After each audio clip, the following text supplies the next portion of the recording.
तो आज जो हम पढ़ रहे हैं उस टॉपिक का नाम है डबल एंट्री सिस्टम। ठीक है, डबल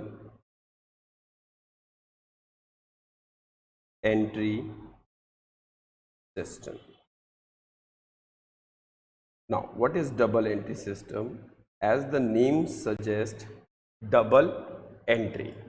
Double means होता है two, right? Now, why double entry system?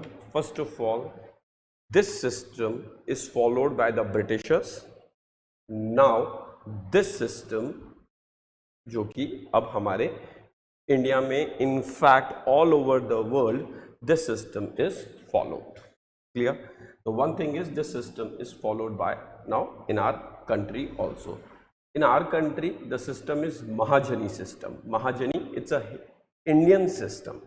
महाजनी, बही खाता ये होता है, लेकिन डबल एंट्री सिस्टम एक इंग्लिश सिस्टम है जो कि वर्ल्ड वाइड फॉलो किया जाता है, जो कि वर्ल्ड वाइड फॉलो किया जाता है। तो नाउ द रीजन होता है कि वाई डबल एंट्री सिस्टम। देखिए, हम कोई भी ट्रांजैक्शन का मतलब हमने आपको बताया था, कोई भी इवेंट कैपेबल हो प्रॉफिट को इंक्रीज डिक्रीज करने के लिए, वो क्या बन जाता है? ट्रांजैक्शन। कोई भी इवेंट जिसमें प्रॉफिट एलिमेंट आ जाए तो वो एकदम से इवेंट से हटकर बिजनेस हो जाता है। हमने कई बार सुना भी है, यार तुम तो हर बात पे बिजनेस करने लग जाते हो। मतलब when you think about your profit and loss and when you are involved in profit and loss, वो ट्रांजैक्शन बन जाता है। क्लियर बेटा? तो अब पहले हम देखते हैं इसकी डेफिनेशन क्या है ना। जैसे every transaction has to aspect.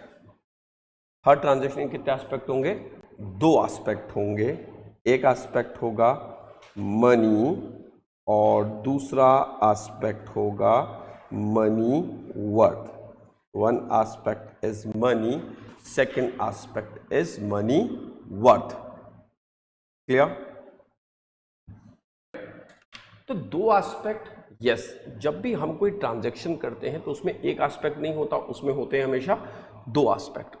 अब बात आती है सर दो एस्पेक्ट कैसे होते हैं। देखिए, if you want something you have to give something. Suppose if you go to a shop of any grocery shop, any shop, you want to purchase a simple packet of a biscuit and that packet is of rupees 50, तो आप उसे 50 रुपए देंगे, तो fun तो हो गया money, और मनी वर्थ क्या हुई? That biscuit packet, money worth. आप जितने रुपए सामने वाले को देंगे उतने रुपए की वर्थ उससे लेंगे, या आप किसी से पैसे अगर ले रहे हैं तो आपको उतने की वर्थ उस सामने वाले पर्सन को देनी है। If I am charging let's say 500 from somebody, तो I have to give them worth. Worth कोई कमोडिटी हो सकती है, वर्थ कोई सर्विस हो सकती है। तो हर ट्रांजैक्शन के दो पहलू हैं, एक है मनी, एक है मनी वर्थ। अगर एक ही एस्पेक्ट होता है तो वो ट्रांजैक्शन नहीं होके गिफ्ट में बदल जाता है। वो किस में बदल जाता है? गिफ्ट में। बट हम यहाँ पे देखते हैं ट्रांजैक्शन क्या होगा जिसमें दो पहलू हों, एक होगा मनी, एक होगा मनी वर्थ, और इनको हम डिनोट करते हैं and that is denoted in debit and credit. Debit and credit. Now हम फेमिलियर हो रहे हैं टू वर्ड से, डेबिट और क्रेडिट। मैंने बोल तो दिया दो वर्ड्स होते हैं, दो एस्पेक्ट होते हैं।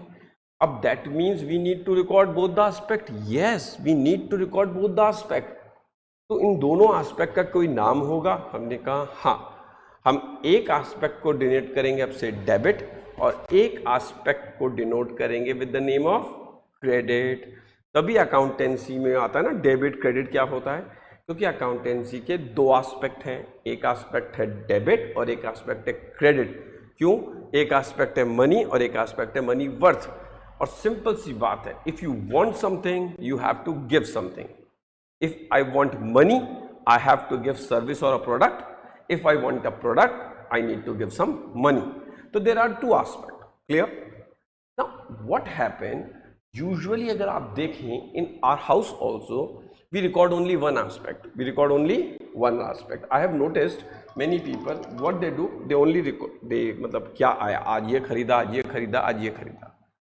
बट बोथ द एस्पेक्ट क्या कहते हैं, अब ये तो लिखो आपने क्या खरीदा, अब ये भी लिखो क्या क्या पैसे गए. कहते इससे क्या होगा, कहते देखो आप दोनों एस्पेक्ट लिख रहे हो.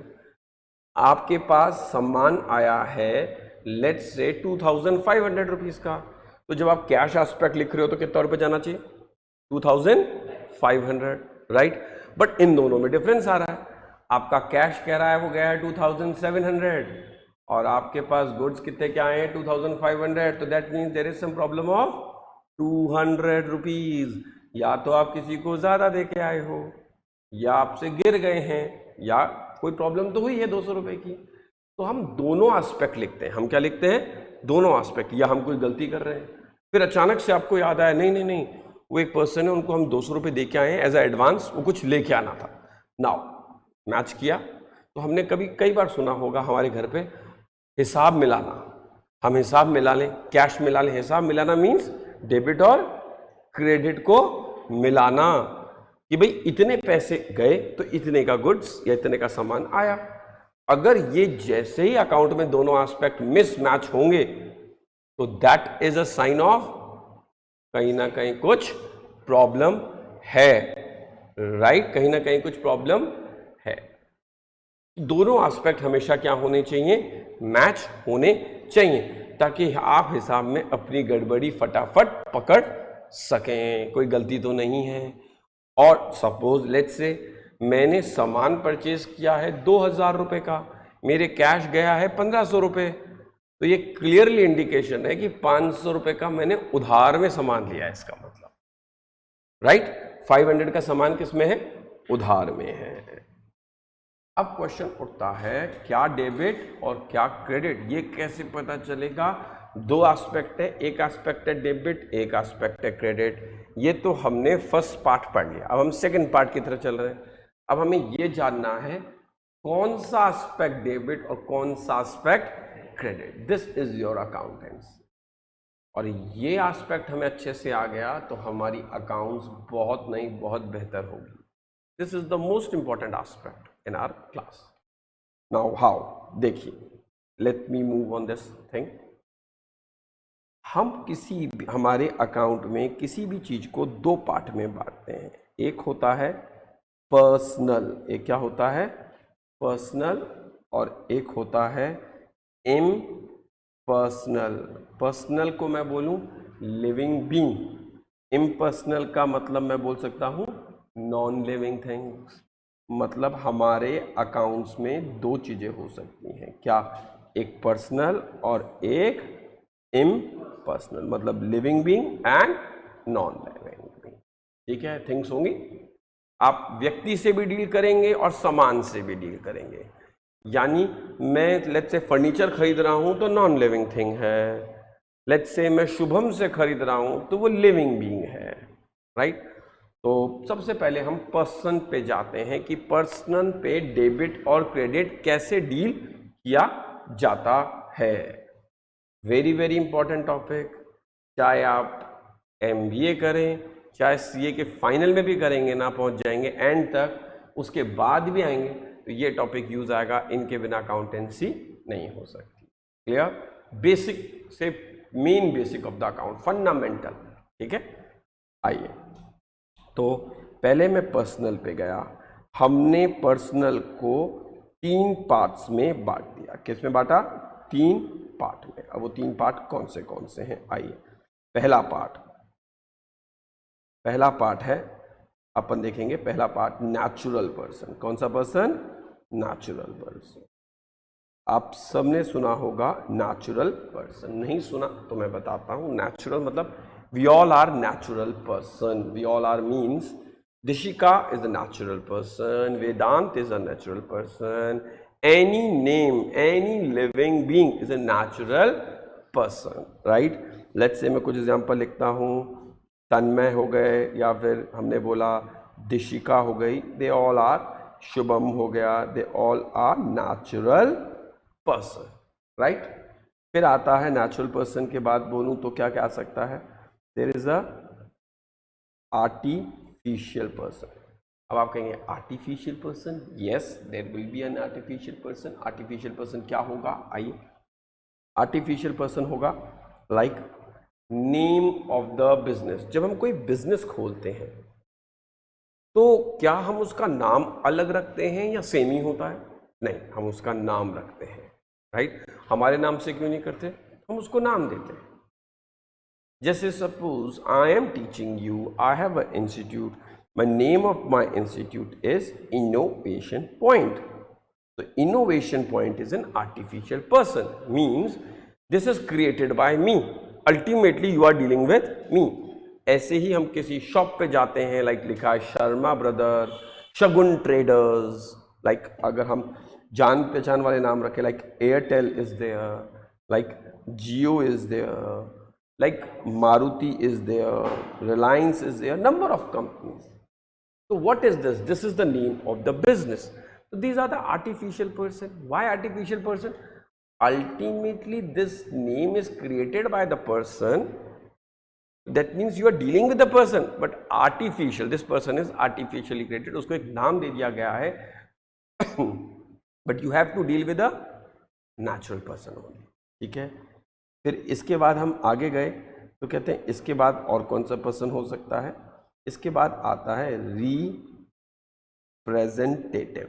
रिप्रेजेंटेटिव और रिप्रेजेंटेटिव, यस, रिप्रेजेंटेटिव मतलब जो उनको रिप्रेजेंट करे ना। इसमें कई बार कुछ कंफ्यूजन्स भी आते हैं, हम मानते हैं, लेकिन लाइक मैं आपको कुछ वर्ड्स लिख रहा हूँ। कई लोग बोलते हैं ये तो नेचुरल पर्सन है, capital, drawing, bank account and outstanding expense. Now usually what happens, some people say कि capital और drawing तो natural person है, it is written in the books also, but to make you understand, no doubt it's a natural person, right? What is capital? Capital is the amount invested by businessman in the business to run the business. तो capital always represent किसको represent करती है? Owner को। ऐसे ही drawing भी owner को represent करती है। If we are talking about bank, तो we are talking about bank किसके बैंक अकाउंट में? Either we are talking about Shubham bank account, Dishika bank account या Tanmay bank account, right. Now outstanding expense. Outstanding expense are those expense which is due but not yet paid. उधार वाले खर्चे। कौन से वाले खर्चे? उधार वाले खर्चे, जो खर्चे उधार में किए गए हैं। मतलब मेरा टेलीफोन का ड्यू डेट है लेट्स से 4 जुलाई। अब 4 जुलाई जाते ही मैंने अगर नहीं पे किया तो दिस विल बिकम आउटस्टैंडिंग। तो अल्टीमेटली ये किसको रिप्रेजेंट कर रही है? पर्सन को, ठीक है।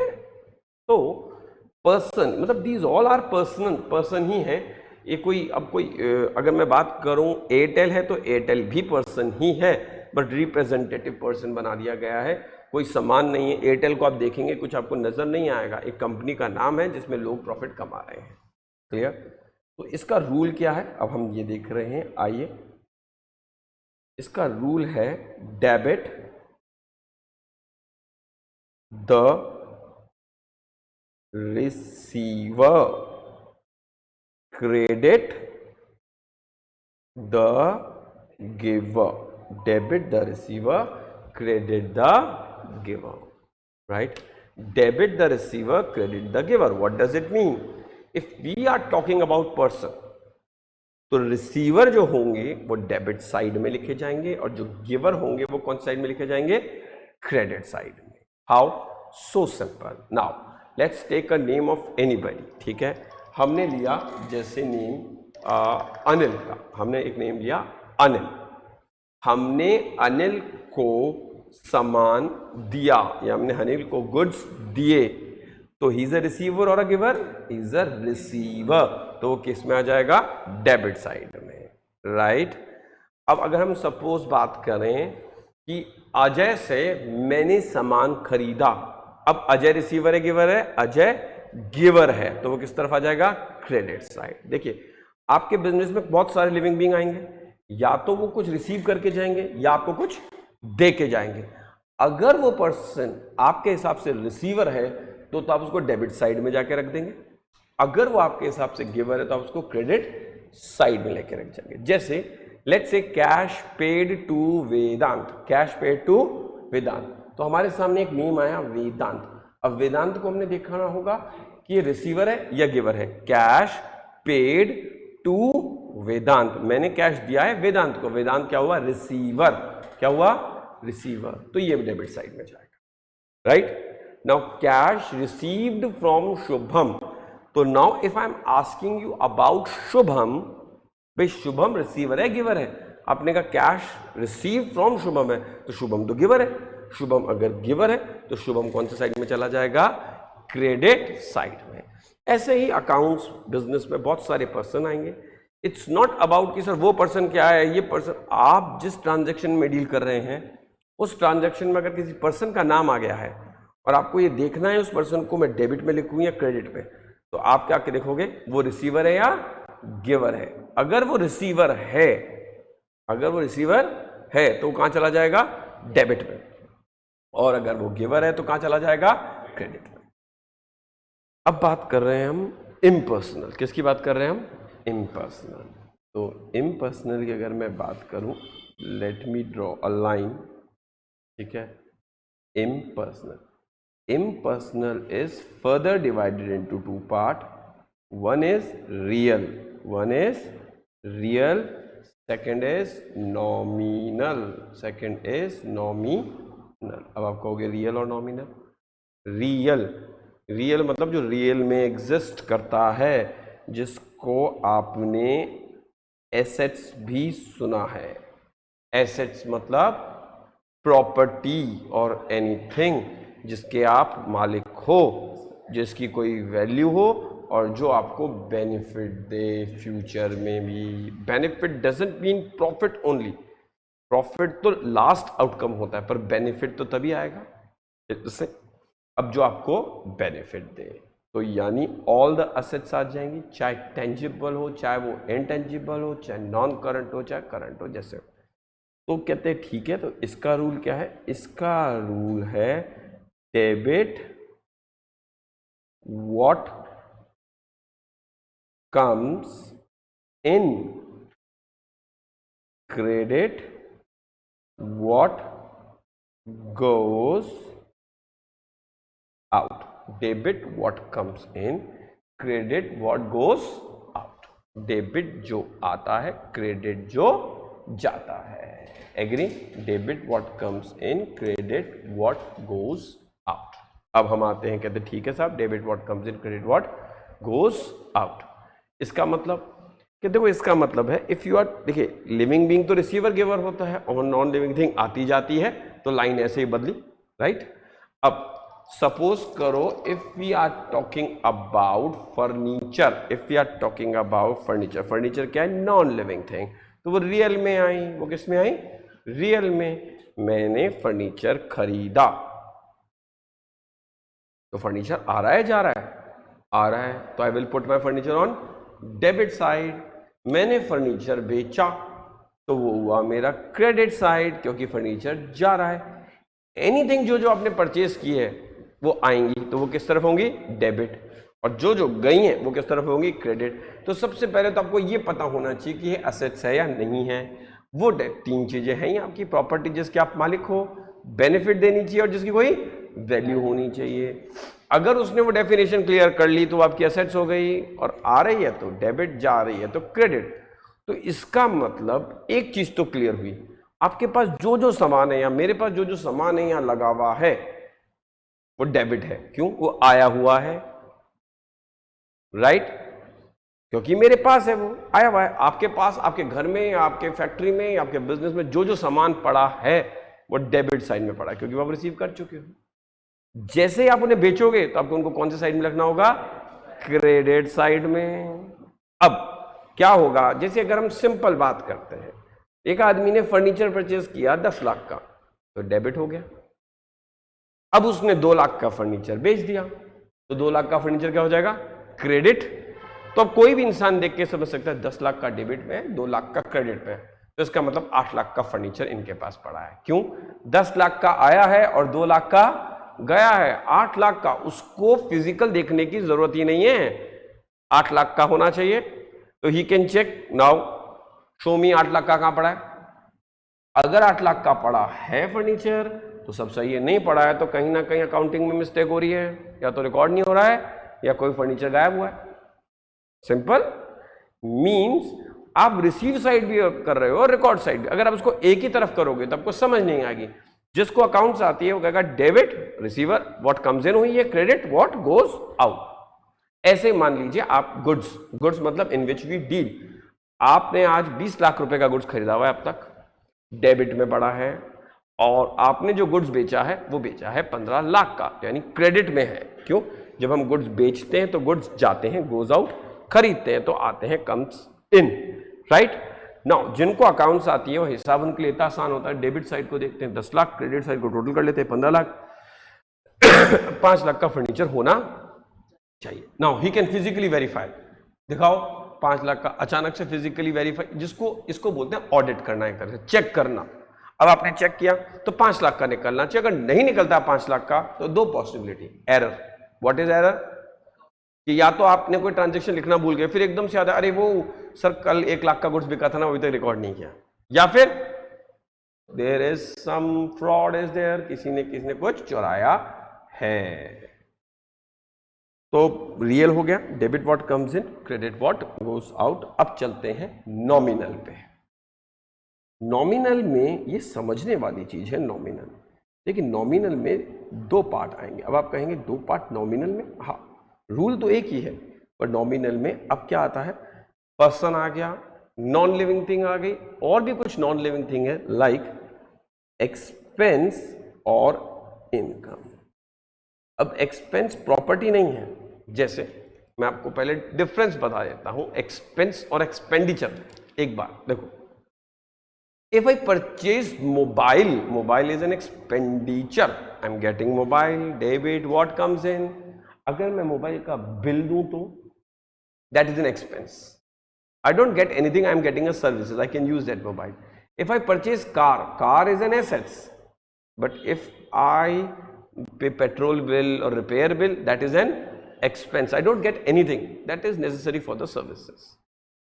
अब जैसे एक्सपेंस कौन से एक्सपेंस हो सकते हैं, आप रेंट पे कर सकते हो, आप टेलीफोन का बिल पे कर सकते हो, आप सैलरी पे कर सकते हो, आप कमीशन भी पे कर सकते हो, राइट। इनकम, आपको रेंट मिल सकता है, आपको कमीशन, आपको इंटरेस्ट मिल सकता है, आपको सैलरी कभी नहीं मिल सकती। आप तो बिजनेस कर रहे हो, आप तो प्रॉफिट कमा रहे हो, सैलरी तो उन्हें मिलती है जो काम करते हैं, जो एम्प्लॉय होते हैं। अगर आप ही को सैलरी मिल रही है फिर आप बिजनेस कैसे कर रहे हो? आप तो सैलरी केवल दोगे। अगर आप जॉब करते हो तो you will definitely get the salary, but if you are doing a business, how you will get the salary? You will never get the salary, you will get the profit, right? तो salary कभी income में इसलिए नहीं आती। तो बहुत सारे expense हो सकते हैं, बहुत सारे, any expense, refreshment expense, photocopy, बहुत सारे खर्चे। अब इनका रूल जान के आपको थोड़ी सी लोगों को लगता है, देखिए मैं दिखाता हूं क्या है इसका rule. Debit all the expense, credit all the income, debit all expense, credit all income, right? अब जैसे ही हम ये रूल लिखते हैं हल्का सा कंफ्यूजन लगता है, उल्टा तो नहीं लिख दिया सर आपने? डेबिट तो इनकम होनी चाहिए ना, अपन क्या कर रहे हैं, डेबिट जो आ रहा है, क्रेडिट जो जा रहा है, तो यहां आपने लिख दिया डेबिट ऑल एक्सपेंस, बिल्कुल सही, कोई गलत नहीं है। सारे एक्सपेंस डेबिट। देखिए जब हम कोई एक्सपेंस करते हैं, खर्चा करते हैं, तो हमारा कैश जाता है, मैं मानता हूं, पर कैश तो क्या हुआ, रियल। जैसे सपोज करो मैंने रेंट दिया, एक बार ध्यान से देखिएगा, मैंने रेंट दिया, तो रेंट में क्या दिया, अरे रेंट थोड़ी दिया होगा, कैश दिया होगा, राइट। मैं रेंट लिख के दूंगा, पेपर में कोई ले लेगा, नहीं, कैश ही लेगा। तो फिर रेंट क्या है, मैंने कहा रेंट तो खर्चा है।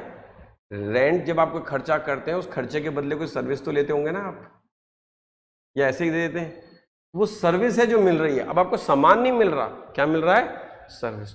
जब आप रेस्टोरेंट में खाना खाने जाते हैं तो आप पैसे तो दे के आते हैं, लेकिन आप एक सर्विस लेके आते हैं, खाना और सब लेके आते हैं, भले वो असेट्स नहीं है, but you are getting something. और इनकम क्रेडिट क्यों की, भाई इनकम में आपको कैश मिलता है, कैश तो मिल गया, समझ गए, कैश तो असेट्स है। जैसे अब आपको रेंट मिला, तो रेंट में क्या मिला होगा, कैश। हम बात करें रेंट, आप इनकम बताओ, इनकम, रेंट नहीं मिलता, वो तो कैश मिलता है, मैं समझ गया।